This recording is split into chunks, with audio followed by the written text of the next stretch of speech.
जो न डरेगा डटा रहेगा, वही करेगा काम। पाठ पढ़ेगा जो भी पूरा, काम करेगा नहीं अधूरा। थके भले तन पूरा पूरा, सबसे अच्छा कहलाएगा।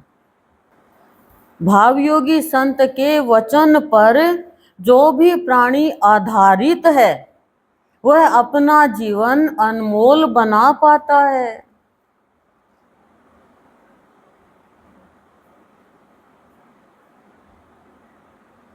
कितनी सिंपल है। और भावयोगी संत के वचन को जो हृदय में धारण करेगा, गफलतबाजी में नहीं जाएगा, अपनी भावना संत के समक्ष सारी की सारी रखेगा, तो ही जीवन अनमोल बना पाएगा। नहीं तो जीवन अनमोल कैसे बनेगा? बताओ आप, बनेगा क्या जीवन अनमोल? क्योंकि हम भावना तो छुपाते हैं ना, और गुरु के वचन पे ध्यान नहीं दे करके औरों के वचन पे ध्यान देते हैं। फिर चाहे प्रवचन करते रहो चाहे सुनते रहो, गुरु के वचन होते हैं वो, इसलिए मैं बता रही हूं आपको, आधारित जो रहते हैं, इसलिए बता रही हूं कि अनमोल जीवन उसका बनेगा जो वचन को उसकी आज्ञा मान के चलेगा और हृदय में धारण करके वैसा का वैसा जीवन बनाएगा। बाकी शरीर पे कुछ भी हम गहना धारण कर ले, जीवन अनमोल नहीं बनेगा। वचन धारण किया था, वचन पे आधारित थी सबरी,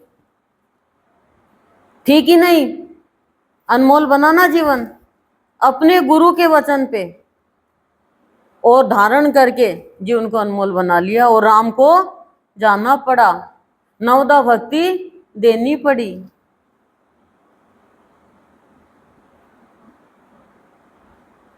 संत इस धरा पर हमारे कष्टों को दूर करने के लिए और भक्तों को एक मार्ग दिखाने के लिए आते हैं।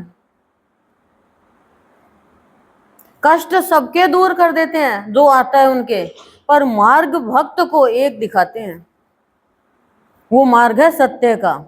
बाकी तो संत को पता है कि ये भक्त खाली कहलाने वाले हैं, भक्त बनने वाले नहीं हैं। ये तो अपने स्वार्थ के लिए आते हैं, स्वार्थ पूर्ति हो जाती है, बस इतनी देरी भक्त है।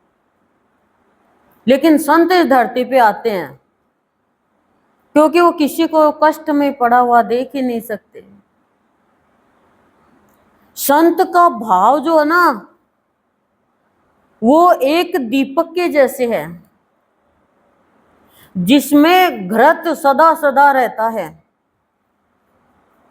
और वो घृत है प्यार का और स्नेह का, जो कभी कम नहीं होता उसका प्रकाश। युग के युग बीत जाएंगे पर प्रकाश कम नहीं होगा। प्रकाश सबके अंदर है, पर आवरण आया हुआ प्रकाश के ऊपर।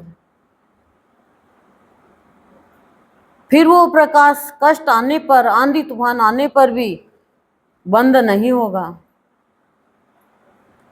एक बार तार जुड़ गया तो, एक बार दीपक जल गया तो, एक बार ज्योत प्रज्वलित हो गई तो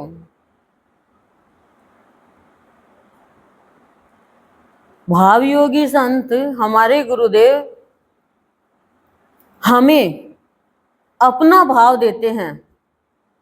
किस लिए? कि मेरे बच्चे भाव में अपने मन को तर रखे,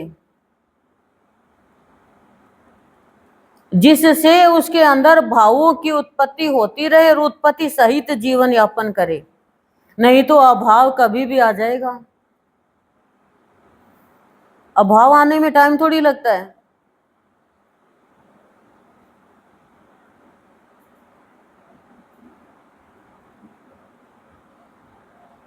जिसको भी देखो अभाव में भरे पड़े हैं, अभाव की बीमारी लगी हुई है। भाव की बीमारी लग जाएगी तो अभाव की बीमारी भाग जाएगी। फिर हम कहेंगे स्वस्थ हैं, हम स्वस्थ हैं। भाव में स्वस्थ रहते हैं, अभाव में बीमार रहते हैं। अभाव मीन्स दुख, दुखी तो है अभाव का मतलब। जब हम भाव योगी संत के भावों सहित जीवन यापन करेंगे, यानी भाव में रहेंगे और भाव की कीमत जानेंगे,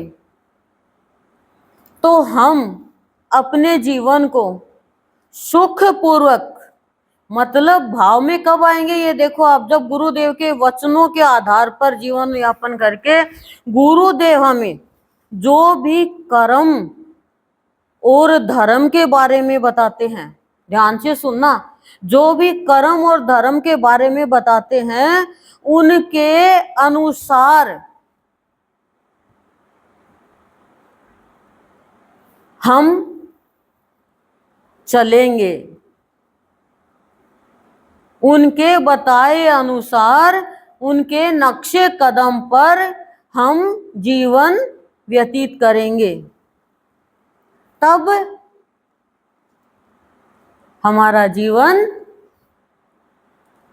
सुखपूर्वक व्यतीत होगा और हमारी हर क्रियाकलाप, जितने भी हम कार्य करते हैं उन सब में कामयाबी प्राप्त करना आ जाएगा, कामयाबी प्राप्त करने के लायक बन जाएंगे। लेकिन गुरुदेव जो बताते हैं धर्म कर्म के बारे में, उसके पद चिन्हों पर चलना, उनसे हम हटके चल रहे हैं अभी तक, इसलिए हमें कामयाबी नहीं मिल रही। बताओ, आप अपने आप से प्रश्न करते जाओ, मैं बोलती जा रही हूं। हमें मिली है शांति की जगह शांति मिली है, कांति की जगह कांति मिली है, और कांत की जगह कांत मिला है, और भगवान मिल गए तो ये चीज तो छोटी मोटी है। भावों का दीपक जब प्रज्वलित हो गया तो फिर चाहिए ही क्या, अंधेरा है ही कहां फिर। बताओ, इतने निराले संत है ये कि प्राणी के व्यक्तित्व में निखार ला देते हैं, व्यक्तित्व की कीमत कराते हैं, और व्यक्तित्व की कीमत करा करके भक्ति और भाव में, संत के भाव में समावेश करा देते हैं। कैसे? प्रार्थना, साधना और मनोस्थिति यानी मन की स्थिति में संत के भाव में समावेश करा देते हैं, तब व्यक्तित्व की कीमत होती है, हमारे गुणों की कीमत होती है।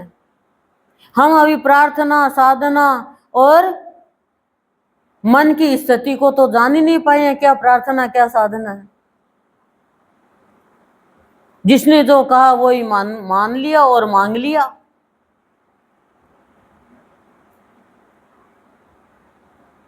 हम तो खाली चॉकलेट मांग रहे हैं छोटे बच्चों के जैसे, जो खाए तो भी बीमार और नहीं खाए तो धोखा कि मेरे को भी चाहिए, मेरे को भी चाहिए।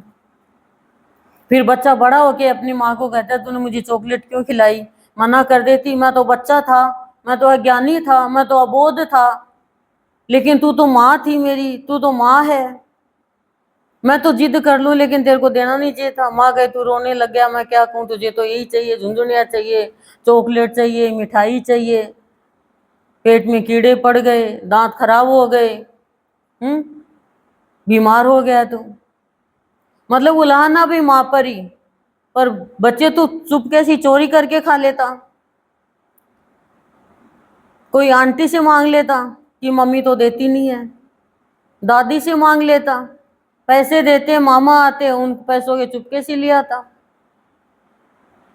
और परिवार वाले तो बेटा इतने बड़े बड़े पैकेट लाते चॉकलेट के, नानी के जाता तो नानी लाड लड़ा देती, बुआ के जाता तो बुआ लाड लड़ा देती।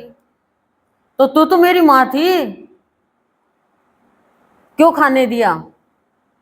दोष भी माँ पर ही, अब सब जगह माँ कहाँ रहे। ये सब कहते दे दे दे दे, सब खाते हैं।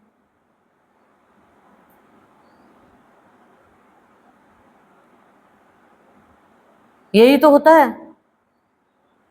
तो हम भगवान को कहते हैं भगवान तुम तो भगवान हो, तुम्हें तो सब पता है, मैं तो अज्ञानी हूँ, मैं तो अबोध हूँ, मुझे तो कोई पता ही नहीं, मैं तो कोई की बातों में आ जाती हूँ, मेरे को किसी के दिल का थोड़ी पता है। अरे किसी के दिल का तो नहीं पता, तुझे तेरे दिल का तो पता है। क्या तू तेरा दिल भी किराए पे रख के आई गई, गिरवी रख दिया कि भाई मैं छुड़ा लूंगी जब मृत्यु आएगी तो वो दिल क्या काम को धड़कना ही बंद कर देगा। फिर वो धड़कना ही बंद कर देगा। संत तो आते हैं हमारे कष्ट परेशानी को हरण करने के लिए, पर संत कहते हैं जो मैं धर्म कर्म के बारे में बताता हूं उनके मुताबिक चलो, उनके नक्शे कदम पर चल के देखो तुम, फिर तुम्हारी खुशी कोई गायब कर ही नहीं सकेगा। अब ऐसा तो है नहीं कि 5-6 हजार की साड़ी पहन के तो तुम रोटी बनाओगी, 500 की साड़ी पहन के तुम बाजार शादी में जाओगी कोई। बताओ। हाँ पता नहीं है किसी को भाई पंगु ही है दिमाग से मन से, वो एक अलग बात है। बच्चे को नॉलेज नहीं है, उसको तो महंगी से महंगी पहन के भी और मिट्टी में खेलने चला जाएगा, और माँ कहेगी अरे पागल मैं बहुत महंगी साड़ी ड्रेस लेके आई हूँ, फिर वो भी चेंज करेगी। तो ऐसे भगवान कह रहे हैं ये जीवन बहुत कीमती है। व्यक्तित्व की कीमत उस वो ही प्राणी कर पाएगा जो संत के कहे अनुसार अपना जीवन बिताएगा। और संत तो समय समय पर हमें अपनी वृत्तियों को संभालना भी सिखाते हैं। हम जैसे सर्दियों में, गर्मियों में, बरसात के दिनों में रसोई के सामान, गर्म कपड़े रखना, संभालना, निकालना, उनमें क्या डालना, ऐसे संभालते हैं ना। अचार डाला तो उसको संभालते हैं, मसाला संभालते हैं कि कीड़े नहीं पड़ जाए, शरीर को संभालते हैं। ऐसे ही संत हमें हमारी वृत्तियों को संभालना सिखाते हैं कि हमारे मन में कोई गड़बड़ तो नहीं चल रही है तो उसको संभालते हैं। बुद्धि हमारी सही तो चल रही है, चित्त में कुछ किचड़ा तो नहीं भर गया है, अहंकार उद्यम पटकी तो नहीं कर रहा है। इन वृत्तियों को संभालना संत सिखाते हैं, तब वो संत के निकट आ पाता है। जो संत के निकट आ गया तो विकट से विकट परेशानियां भी संत से डर के भाग जाती है, और वो सदा अपने जीवन में सुखपूर्वक व्यतीत करता है। ओम शांति ही शांति ही शांति प्रशांति।